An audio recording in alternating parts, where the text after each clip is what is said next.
Tinto Brass, the undisputed master of provocative Italian cinema. From the sweeping historical epic Caligula to the sensual mastery of Manella, his entire career was built on defying expectations, challenging censorship boards, and exploring the unfiltered depths of human desire. But hidden deep within the vaults of his filmography lies a phantom project, a deeply personal movie that was destroyed almost as soon as it began, Tenera e la Carne. The year was 1993. Following a string of distinct cinematic explorations, Tinto Brass set his sights on a daring new adaptation.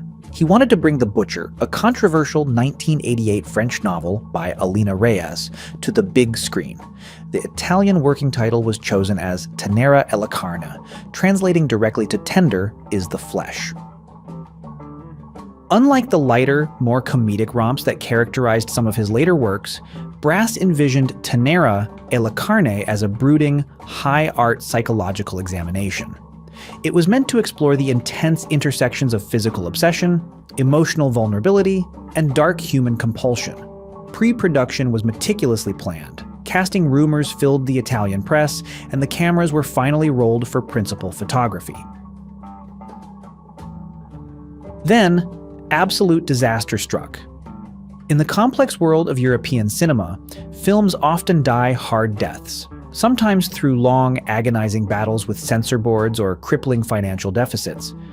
But Tenera e la Carne suffered a fate far more sudden and cruel. It never even made it past the starting line. Just 3 days into principal photography, the lead producer of the film died suddenly. This devastating tragedy paralyzed the production set instantly. The momentum, financial backing, and creative synergy vanished overnight. Although the prominent Italian production company Rodeo Drive later acquired the rights to salvage the project, the soul of the film was already gone. The production was completely abandoned, leaving only 3 days of raw, unedited footage locked away forever in dark vaults. Years later, looking back at his interrupted career milestones, Tinto Brass would openly speak about Tenera e la Carne. He famously described it both as a deep wound and an open door in his artistic journey, an unfulfilled dream that forever remained trapped in the theater of his imagination. The story of Alina Reyes' novel, however, did eventually find its way to the silver screen.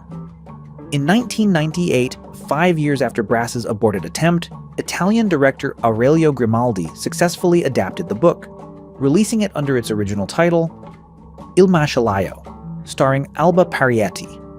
Yet, despite Grimaldi's version, cinephiles and devoted fans of Tinto Brass have always harbored a lingering curiosity. What haunting, unapologetic masterpiece would Tenera e la Carne have become if Tinto Brass had been allowed to finish what he started? What makes Tenera e la Carne so fascinating to cinema historians isn't just the fact that it was canceled, but when it was canceled. The early 1990s marked a crucial transitional era for Tinto Brass. He was actively attempting to shift his style toward deeper psychological storytelling, moving beyond simple controversy and erotic spectacle. If those 3 days of shooting hadn't been cut short by tragedy, Tenera e la Carne might have redefined how critics viewed his filmography. It could have stood as a high art landmark, bridging the gap between mainstream avant-garde cinema and raw human eroticism. Instead, it remains one of European cinema's most famous ghosts, a reminder of how fragile a movie's destiny truly is. What are your thoughts on this lost 3-day wonder of Italian cinema? Do you think Tinto Brass's version would have surpassed the 1998 adaptation? Let us know in the comments below. Make sure to hit that like button, share this video with fellow film buffs, and subscribe for more deep dives into the shadows of movie history.